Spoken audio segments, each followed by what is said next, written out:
Naomi had courage. Even when she was risking her life to steal from a monster, even when she was one paycheck away from the streets herself, she had too much heart to let those children go hungry. It was reckless, and it was beautiful. Park Du-Kien stood in the dim light of the kitchen, his shadow swallowing the small girl in the pink dress. When was the last time he'd seen purity like this?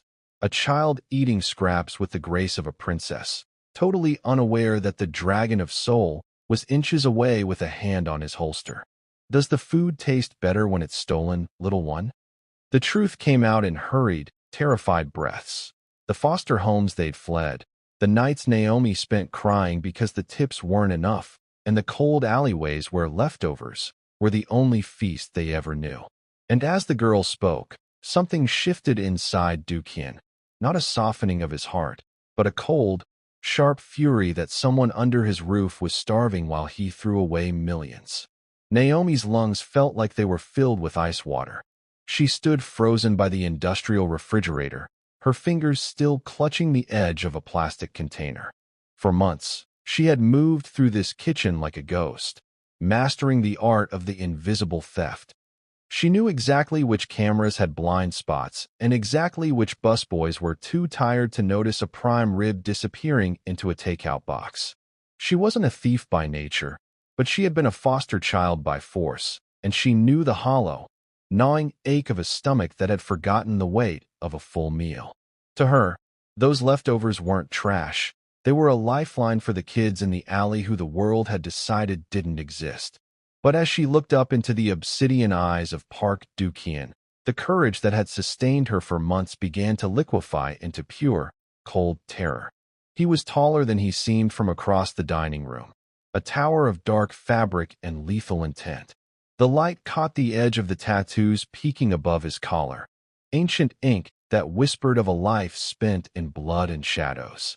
Naomi's heart hammered against her ribs, a trapped bird desperate for exit. She knew his reputation. Men didn't just lose their jobs when they crossed the dragon, they lost their lives. Yet, even as her knees trembled, she didn't move away from the little girl in the pink dress. She shifted her weight, subtly stepping between the boss and the child, a shield made of cheap polyester and stubborn hope. Du-Kien didn't move. He watched the tremor in her hands. Then his gaze drifted down to the girl on the floor. His internal world, usually a fortress of cold logic and calculated moves, was in a state of violent upheaval. He should have been angry. Theft was a breach of contract, and in his world, a breach of contract was met with an immediate, permanent response. But as he looked at the child, calmly chewing a piece of steak that cost more than a factory worker's weekly wage, a memory he had buried under a mountain of expensive suits and corpses clawed its way to the surface. He remembered the winter of '98 in Busan. He remembered the smell of wet cardboard and the way the salt air made the hunger in his gut feel sharper, like a serrated knife. He remembered his younger sister, her face just as round and innocent as this girl's, crying because she had tried to eat a piece of flavored wax. He had promised himself then that he would never be hungry again, and he had kept that promise by becoming the most dangerous man in the city. Why does this bother me? He wondered, his jaw tightening until it ached. He had seen men beg for their lives without blinking, yet the sight of this girl's small, grease-stained fingers made his chest feel tight. It wasn't pity, he despised pity. It was a recognition of a shared, primal debt. He looked at Naomi, seeing the way she braced herself for a blow that hadn't come yet. She wasn't just a waitress, she was a sentry. She was doing for these children what no one had ever done for him. The silence in the kitchen grew heavy, suffocating the ambient noise of the restaurant outside. The staff had stopped moving. The air itself seemed to hold its breath. Du-Kien reached into his blazer.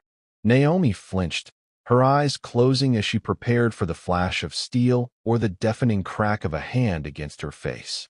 She thought of the kids in the alley and wondered who would feed them tomorrow. She wondered if her pride had finally cost her everything. But the sound that followed wasn't the click of a safety or the smash of porcelain. It was the soft, crisp rustle of high-quality paper. The heavy silence of the kitchen was a weight Park Du-Kien hadn't felt in decades. As he stared at the little girl, The sterile, stainless steel walls of the restaurant seemed to dissolve, replaced by the gray, salt-crusted concrete of the Busan docks. The smell of expensive truffle oil vanished, overtaken by the phantom stench of rotting fish and engine oil. He was 6 years old again, his fingers numb with cold, digging through a wooden crate behind a seafood market. He remembered the triumph of finding a single, crushed fish head that the vendors had deemed too mangled to sell. He remembered the way he had shielded it with his body, his small back hunched against the wind and the kicks of older, meaner boys. Back then, food wasn't a choice or a social event. It was the difference between waking up the next morning or becoming just another nameless shadow in the alley. He had clawed his way out of that filth, building an empire so he would never have to smell that hunger again. Yet here it was, staring back at him in a pink dress. Du-Kian's gaze snapped back to Naomi. The girl in the dress had stopped chewing, sensing the predatory stillness of the man in the black suit. Naomi hadn't moved an inch, her body still positioned as a human barricade. "You're a fool," Du-Kian said, his voice a low, gravelly rasp that seemed to vibrate the copper pans hanging from the ceiling. He stepped closer, the polished leather of his shoes clicking sharply on the tile. "You have a job here. You have a steady wage. In this city, that is a shield, yet you throw it away for this." He gestured with a gloved hand toward the plastic container of prime rib, his lip curling in a mix of disdain and something far more unsettled. "You risk your life, your safety, and your future for literal trash. This was headed for the bin. It is nothing. Why put your neck on the line for something that has no value?" Naomi's chin lifted. The terror was still there. He could see it in the frantic pulse at the base of her throat, but it was being overridden by a fierce, maternal fire. She looked him directly in the eye, a defiance that usually earned a person a one-way trip to the harbor. "With all due respect, sir," she whispered, her voice gaining strength with every word, "you've clearly forgotten what it's like to have nothing. You look at this plate and see a tax write-off or a mistake. You see trash." She reached down, resting a hand gently on the shoulder of the girl in the pink dress, who finally swallowed her bite of steak. "But for the kids out there, for the ones the world ignores while they walk into your restaurant, this isn't trash. It's hope. It's the only time today they've felt like they matter enough to be fed. It's only trash to you because you've forgotten how to be hungry." The words hit Du-Kian with the force of a physical blow. No one spoke to him this way. No one dared to suggest the dragon of soul had forgotten anything. His hand tightened into a fist at his side, the leather of his glove creaking in the stillness. He looked from Naomi's defiant face to the child's wide, innocent eyes, and for a fleeting second, the ruthless Mafia boss was gone.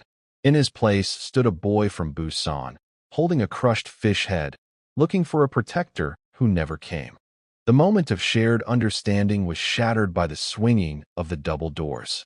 The restaurant owner, a man named Mr. Choi whose greed was only outmatched by his cowardice, burst into the kitchen, his face pale and sweating.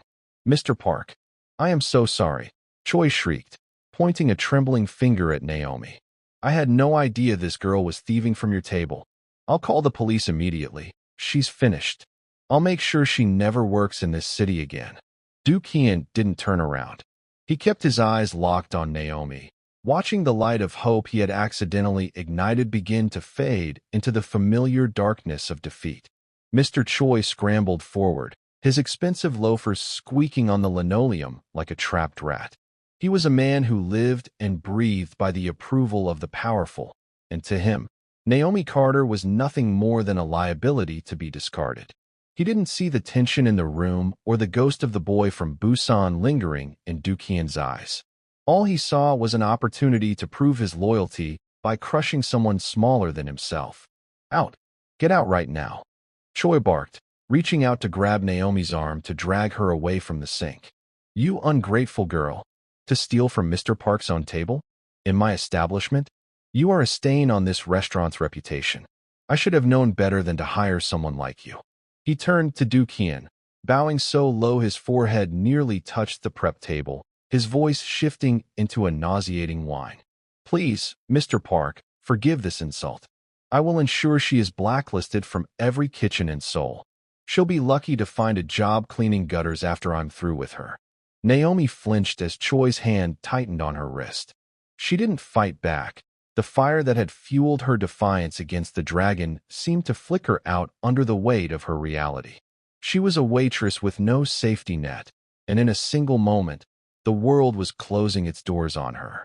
The little girl in the pink dress dropped her fork, her eyes filling with tears as she realized the magic meal was over, replaced by the familiar, cold presence of adult consequences. The kitchen staff watched in a petrified huddle, waiting for the boss to nod his approval, to give the signal that would end Naomi's career, and perhaps more. But the signal never came. Instead, the air in the room suddenly dropped 10 degrees. "Let go of her," Dukian said. The command was quiet, barely a whisper, but it cut through Choi's frantic rambling like a razor through silk. The owner froze, his fingers still wrapped around Naomi's arm. He blinked, confused, a nervous smile fluttering on his lips. "Of course, Mr. Park. I'll take her to the back end," I said. Dukian's voice grew deeper, vibrating with a lethal, controlled edge. "Let go of her. Now." Choi recoiled as if he'd been burned, his hands flying to his chest. He looked at Dukian, then at Naomi, his brain struggling to process the shift in the atmosphere. "But, sir, she stole." She admitted it. "She's been feeding these street urchins with your money. She's a thief." Dukian took a single step toward Choi. The owner backed away, hitting the edge of a stainless steel counter with a dull thud. Dukian loomed over him, his presence radiating a cold, predatory power that made the owner's petty anger look pathetic. "You talk about reputation, Choi," Dukian said, his eyes narrowing into slits. "You talk about theft, but I see a woman who is doing your job for you. She is ensuring that nothing in this kitchen is wasted. She is showing more leadership in a grease-stained apron than you have shown in that three-piece suit all year." I don't understand," Choi stammered, his face turning a sickly shade of gray. "That is your primary failing," Dukian replied. He reached out, his gloved hand moving with terrifying slowness to straighten Choi's silk tie. The gesture was a threat disguised as a courtesy. "You see trash where there is value. You see an insult where there is honor. And most importantly, you assumed you knew what I wanted." Dukian turned his back on the trembling owner, his gaze returning to Naomi. She was staring at him, her breath coming in short, ragged gasps, her eyes wide with a mixture of shock and a new, terrifying kind of hope. For the first time, he didn't see a waitress or a thief. He saw a mirror. "She isn't fired," Dukian announced to the entire kitchen, his voice ringing out with finality. "In fact, if so much as a single hair on her head is harmed, or if she loses a single one from her paycheck, I will consider it a personal theft from the Torino family. Do I make myself clear?"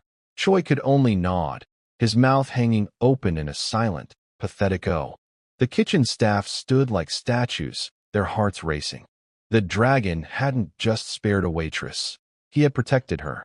Dukian looked down at the girl in the pink dress, who was now watching him with curiosity rather than fear.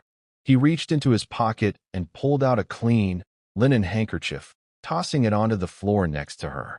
"Wipe your face," he said, his tone still harsh but lacking the bite from before. "And finish your steak. It's getting cold." The following week, a strange and heavy ritual took hold at the restaurant. Every night at precisely 8 o'clock, the black sedan would pull up to the curb, and Park Dukian would stride inside, his presence clearing a path through the dining room like a blade through silk. He didn't sit in the back or hide in a private lounge. He sat at the same central table, his eyes fixed on the kitchen doors, waiting for Naomi to approach. The orders he placed were absurd. He didn't just ask for a meal. He ordered the entire menu. Braised short ribs, lobster tail and saffron butter, truffle risottos, and trays of artisan bread began to crowd his table until there was no porcelain visible beneath the feast. The other patrons whispered, watching the dragon of Seoul sit before a king's ransom of food, only to see him take a single, slow bite of a side dish before resting his utensils. To Mr. Choi, it was a goldmine. To the kitchen staff, it was a mystery. But to Naomi, it was a message. She moved around his table with a heart that no longer hammered with fear, but with a confused, growing reverence. When she came to clear the table, her hands would tremble, not because of his power, but because of the sheer weight of what he was leaving behind. Thousands of dollars of untouched, pristine food sat in front of him. "You aren't hungry tonight, sir?" she asked on the third evening, her voice soft as she reached for a platter of untouched wagyu. Do-kyun didn't look up from his glass of sparkling water. He adjusted the cufflink on his sleeve, his expression a mask of bored indifference. "The chef's seasoning is off," he lied, his voice a low rumble.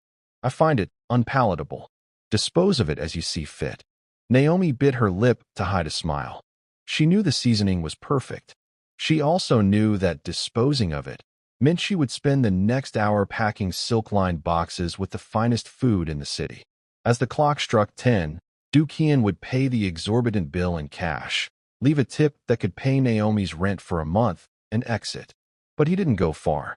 He would stand in the shadows of the building across the street, a silhouette against the city lights, lit only by the occasional glow of his lighter. From his vantage point, he watched the back alley. He watched as Naomi emerged, not with a single container of cold pasta, but with heavy bags filled with the unpalatable feast. The transformation was immediate. The children who usually huddled in the darkness, the ones in the ragged coats and the girl in the pink dress, came running. Through the window of his car or from the dark corner of the street, Do-kyun watched the scene play out like a silent film. He saw Naomi kneeling on the pavement, hand-delivering prime rib to boys who had likely never seen a tablecloth. He saw the girl in the pink dress laughing, her face lit by the dim alley light as she bit into a piece of artisan bread. He felt a strange, uncomfortable warmth rising in his chest, a sensation he tried to suppress with the cold logic of a criminal boss. "I am simply reducing waste," he told himself. "I am merely maintaining the quality of my favorite establishment." But as he watched Naomi wipe a smudge of sauce from a toddler's cheek, he knew he was lying. He wasn't just feeding them. He was building a wall around them. For the first time in his life, Do-kyun wasn't using his power to take something away. He was using his wealth as a weapon to fight the very hunger that had once tried to consume him. He watched until the last bag was empty and Naomi had ushered the children back into the safety of the nearby shelter. Only then would he signal his driver to pull away. He was a man of shadows and violence, but for an hour every night, he was the silent architect of a banquet in an alleyway, and Naomi Carter was his most trusted lieutenant. The back alley was bathed in the harsh, flickering orange of a dying street lamp, casting long, jagged shadows against the brickwork. Naomi had just finished sealing the last of the thermal bags when the air suddenly changed. The playful whispers of the children died instantly, replaced by the heavy, rhythmic thud of combat boots on wet pavement. From the darkness at both ends of the alley, 4 men emerged.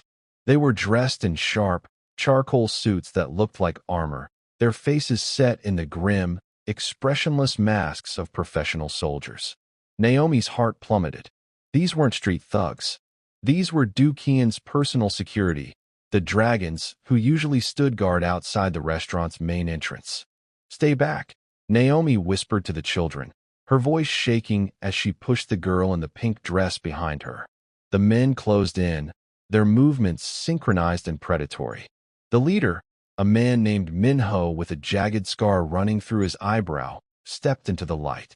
He looked at the expensive bags, the branded restaurant containers, and then at Naomi. "We've been watching you for 3 nights, Waitress," Minho said, his voice as cold as a winter morning. "No one orders that much food for themselves, and no one gives away the boss's property unless they're being paid by someone else to do it. Who are you working for? Which family is using you to track the boss's movements?" "I'm not working for anyone," Naomi cried, her back hitting the cold brick wall. I'm just feeding them. Please, they're just children." Minho didn't look at the kids. To him, they were just props in a larger play of betrayal. He reached out, his hand closing around Naomi's shoulder with a grip that felt like a vice. "The boss has a zero-waste policy. but he also has a zero-tolerance policy for spies. You've been gathering intelligence under the guise of charity. You're coming with us." The children began to wail, a high, thin sound of terror that tore through Naomi's soul. She struggled, but the men were immovable mountains of muscle. Just as Minho began to drag her toward the waiting black SUV at the end of the alley, a low, familiar rumble vibrated through the air. "Take your hands off her." The men froze.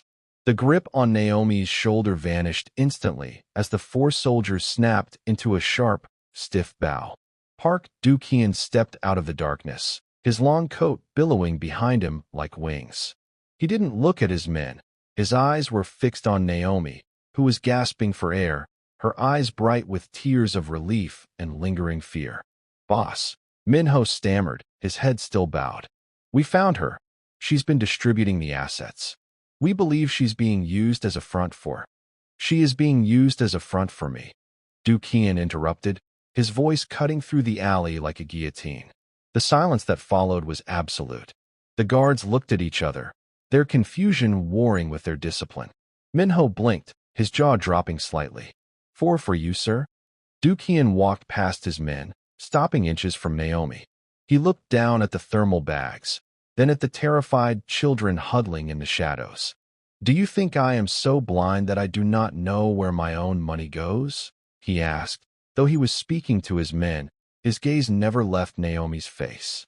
"Every dish, every grain of rice, every scrap of wagyu that has left that kitchen this week has done so under my direct orders. I am not being spied on. I am being represented." He turned to his men, his expression shifting into something truly terrifying. The face of the man who ruled the city's underworld. "You spent 3 days tracking a woman who was doing my work. Next time, spend that energy tracking my enemies. If you ever corner her again, or if you frighten these children again, you will answer to me personally. Am I clear?" "Yes, boss," the men shouted in unison, their voices echoing off the narrow walls. With a final, terrified glance at Naomi, they retreated into the shadows, vanishing as quickly as they had appeared. Do-kyun stayed behind. The alley was quiet again, save for the distant sound of traffic and the soft sobbing of the girl in the pink dress. He reached into his pocket and pulled out a stack of high-denomination bills, setting them on top of the empty food bags without a word. "They'll be back tomorrow," he said quietly, his voice lacking its usual edge. "Order the lobster. The children look like they need the protein." The following afternoon, the sun hung low and pale over a part of the city that the neon lights of the central district never reached. Park Do-kyun sat in the back of his idling sedan, watching Naomi lead the children toward a crumbling, gray brick building that looked more like a condemned warehouse than a home. The sign above the door, St. Jude's Youth Annex, was missing half its letters and hung by a single, rusted bolt. He stepped out of the car, his handmade Italian shoes crunching on broken glass and discarded needles. Naomi was waiting for him at the entrance, her expression a mix of wariness and a strange, quiet pride. She didn't say a word as she led him inside. The smell hit him first, the scent of damp concrete, floor wax, and the metallic tang of old radiator pipes. It was the smell of his own childhood, a ghost he had tried to exorcise with expensive colognes. He followed Naomi into a large communal room where 30 children sat on thin, mismatched mats. The walls were peeling, and a single plastic fan struggled to move the heavy, stagnant air. "This is where I grew up," Naomi said, her voice echoing in the hollow space. "And this is where they live now. The city cut the funding 6 months ago. We have one working stove for 40 people. The roof leaks when it rains, and the heater has been dead since November." Do-kyun walked to the center of the room. He looked at a young boy sitting in a corner, shivering despite the humidity, trying to read a book with a broken spine. He looked at the girl in the pink dress, who was now sharing a single blanket with 2 other toddlers. He saw the systemic failure Naomi had spoken of, not as a political concept, but as a slow, grinding cruelty that wore down the souls of the innocent. For years, Do-kyun had understood power as a singular, sharp instrument. Power was the ability to take life, to demand tribute, and to command a small army of men willing to die for a paycheck. His money had bought him loyalty, influence, and a throne made of fear. But as he stood in the dim light of the shelter, he realized his money had never actually changed the world. It had only decorated his corner of it. He reached out and touched a wall where the plaster was crumbling away, revealing the rot beneath. He thought of the millions he spent on armored vehicles, the kickbacks to corrupt officials, and the luxury penthouses he kept empty just for the sake of status. 1 month of his business expenses could replace every roof in this neighborhood. 1 shipment of his supplies could stock this kitchen for a decade. "You think I'm a monster because of what I do," Du-Kian said, his voice low, almost a whisper to himself. "I think you're a man who has forgotten he can choose what kind of power he holds," Naomi replied, standing beside him. She wasn't looking at him. She was looking at the children. "Guns buy you silence, Mr. Park. But look at them. They aren't silent because they respect you. They're silent because they're tired." Du-Kian turned to look at her, and for the first time, the dragon felt small. He realized that Naomi, with her meager tips and her stolen leftovers, had been wielding a more potent force than he ever had. She was building something that outlasted fear. He pulled his phone from his breast pocket and dialed a number. His lawyer answered on the second ring, his voice sounding panicked at the unexpected call. "By the block," Du-Kian commanded, his eyes fixed on the shivering boy in the corner. "Sir? Which block?" the lawyer stammered. "The St. Jude's Annex. The building, the land, the 3 lots adjacent to it. Buy it all by sunset. And call my construction foreman. Tell him he's moving his crew off the harbor project tonight. We have a new priority." He hung up before the lawyer could protest. He looked at Naomi, whose eyes were wide with a shock that surpassed anything she had felt in the kitchen. "Power isn't just about who bows to you, Naomi," Du-Kian said, his jaw setting with a new, focused intensity. "It's about who you refuse to let fall." He realized then that he didn't want their fear. He wanted to see what happened when they finally had enough breath to scream, to laugh, and to live. The nightly banquet in the alley had become a clockwork mercy. The children were gathered around a makeshift table of crates, their faces illuminated by the warm steam rising from silver platters of braised short ribs. Naomi was laughing, serving the girl in the pink dress a portion of truffle mash, when the laughter was silenced by the screech of tires. 2 nondescript vans swerved into the alley, blocking both exits. Before Naomi could process the threat, the side door slid open.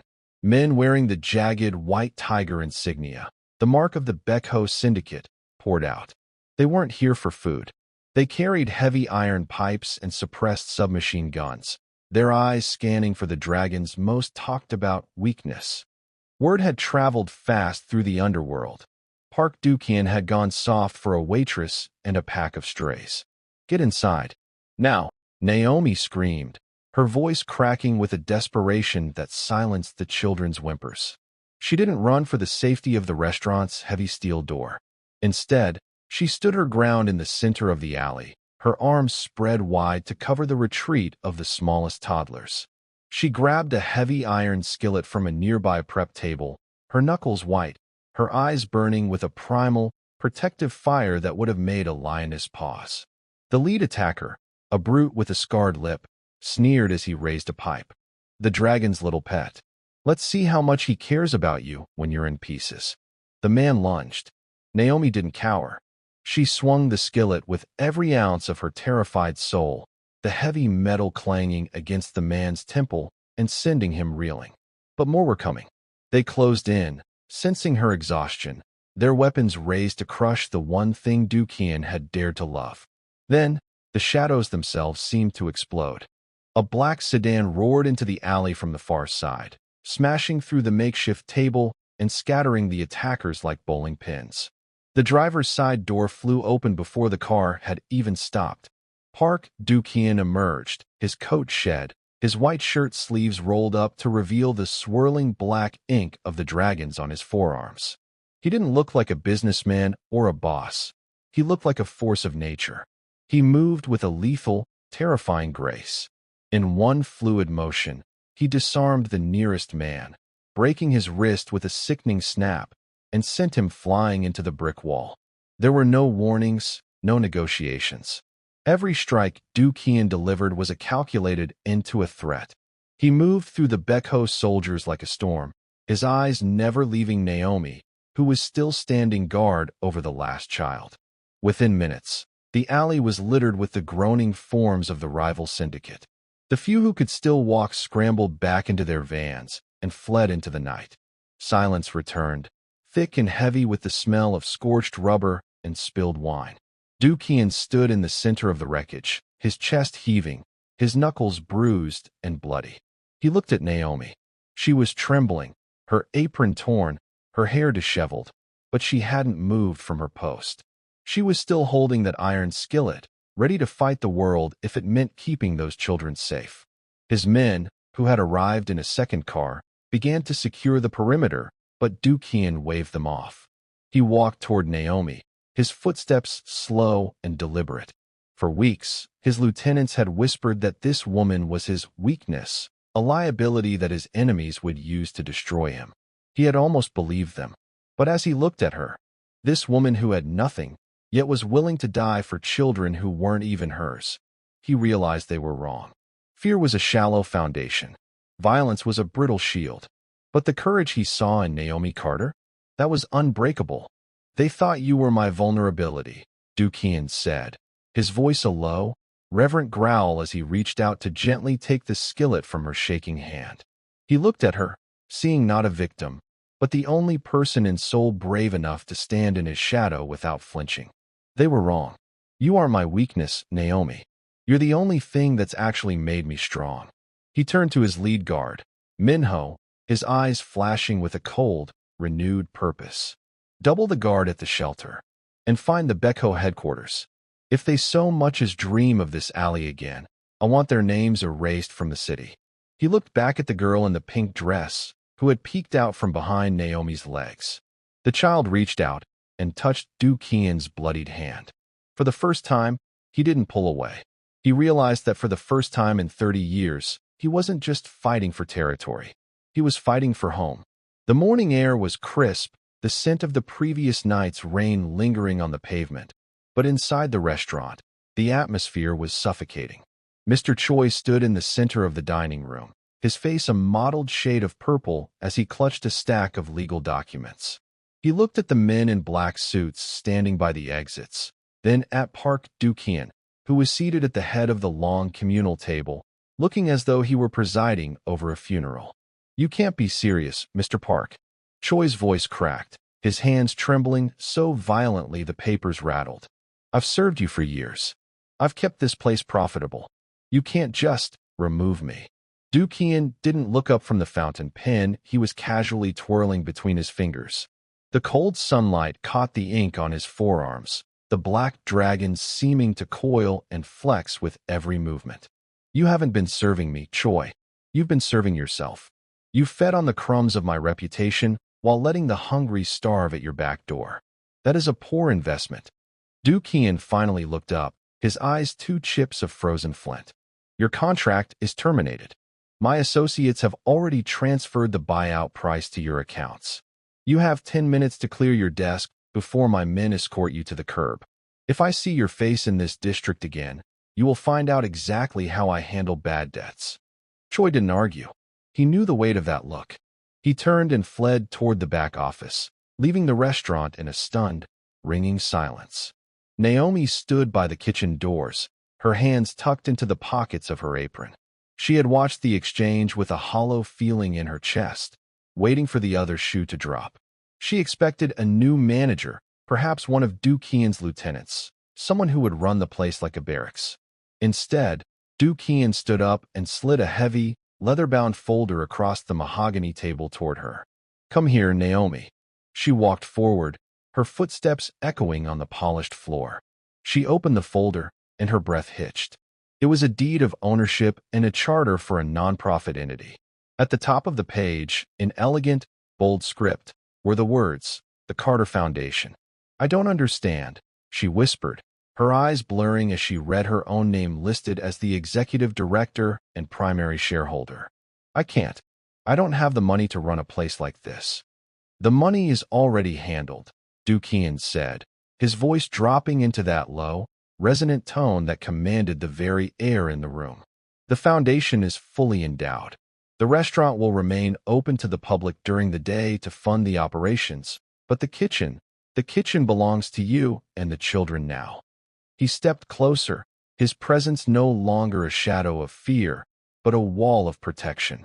He reached out, his gloved hand hovering for a second before he gently tapped the document.